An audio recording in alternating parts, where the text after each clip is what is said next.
Yeah, but our lead this hour is from the coaching carousel. Round and round and round and round and round and round it goes.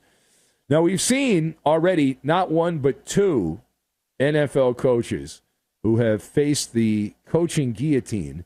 The New Orleans Saints have excommunicated their coach, Dennis Allen, and the Jets have said bye-bye to their head coach, Robert Saleh. So there's a couple jobs already open. Several other coaches are hanging on by a thread. Normally, there's anywhere from 7 to 10 coaches that get poleaxed every year. All right, so there's a lot of coaching jobs that will open up. Chicago, likely, for example, this year, that'll open up. That's a job that you can get. Jacksonville, another job likely will open. Just off the top of my head here. And there's several others that coaches are hanging on depending on how the rest of the season goes. Dallas, another job. Philadelphia, if they poop their pants there in the playoffs. But the top candidate, if you keep track of this stuff, is Lions offensive coordinator Ben Johnson. Now, he is expected to be at the very top. He'll be number one on the coaching wish list. Number one. However, there is no guarantee that he will actually take a job. He was in the mix this past year. There was some chatter that Washington wanted to hire him, and he did not want anything to do with the team formerly known as the Redskins. So if you've not been following along, maybe not, we are learning now that Ben Johnson, according to people close to him, which is likely his agent, who else would be close to him, who would have access to the insider crowd. But the word is that Ben Johnson, Lions offensive coordinator, is going to be very selective. Very, very selective. If he ends up leaving Detroit, he might not. He might not go anywhere. And he won't go anywhere unless he feels it is a perfect fit. It fits like a glove. And if the glove don't fit, you know what happens. So Johnson, he's 38. He's been with the Lions since 2019. He was a Matt Patricia disciple, as I understand it. Detroit's offense currently at the very top in the NFL in scoring. They're in the top 10 in every major offensive category that matters. And he has done the unthinkable, the unimaginable. He has made Jared Goff a reliable quarterback. For now, a reliable quarterback for the Motor City Kitties. So let us discuss the question for the esteemed panel. Lions offensive coordinator Ben Johnson, said to be not in any rush, might not even take one of these head coaching jobs. What do you read in to this reporting? So I've got firecrackers, supply chain, and agriculture. And we'll put all of these things together, and we are going to play multiplication. We're going to have some fun with math. So, number one. Yeah. Mother knows best, and Mother knows this is a risky business situation.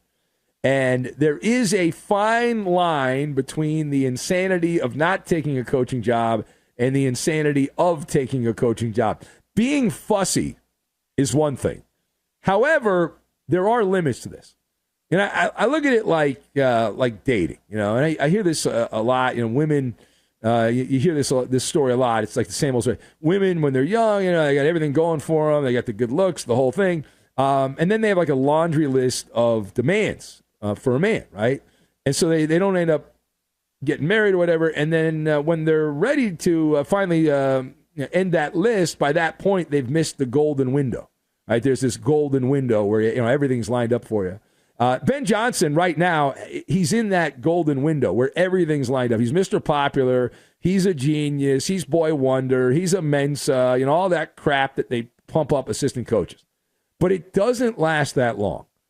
And by not being open, and who knows, maybe he will take the first job offer. But assuming this reporting is accurate, Ben Johnson is playing with firecrackers. Okay, he's playing with firecrackers, and hopefully it doesn't end up like that Dodger fan who blew off a couple of fingers on his hand. His persnickety ways are going to give some teams pause. And spoiler alert, I never coached in the NFL. I just do the overnight show. However, I've done this long enough to know there are no perfect jobs. You know why? Because coaches that have perfect jobs do not leave those jobs because they're a barrel of fun. And why would you leave a barrel of fun, right? You don't fire coaches in perfect situations. There'd be no reason to do that. So whatever job you get is going to be a crap bag job. If you have a good roster, the job's not available. You're dumpster diving looking for a coaching job. That's the way that it is. Now, page 2. The quarterback change of the week in the NFL, not a benching. Not a benching. This is an injury replacement situation. An expat back in the saddle again. Because Trevor Lawrence is expected to be out for the Jacksonville football team. They play Minnesota on Sunday, and that means they're going to their backup quarterback. So how do you think backup, the much maligned New England old quarterback, Mac Jones, will do this weekend? So I'll give you my 2 cents. Mac Daddy. Now, Mac Daddy has a blessing. Not from the Pope like the Saints got, but from reality, right?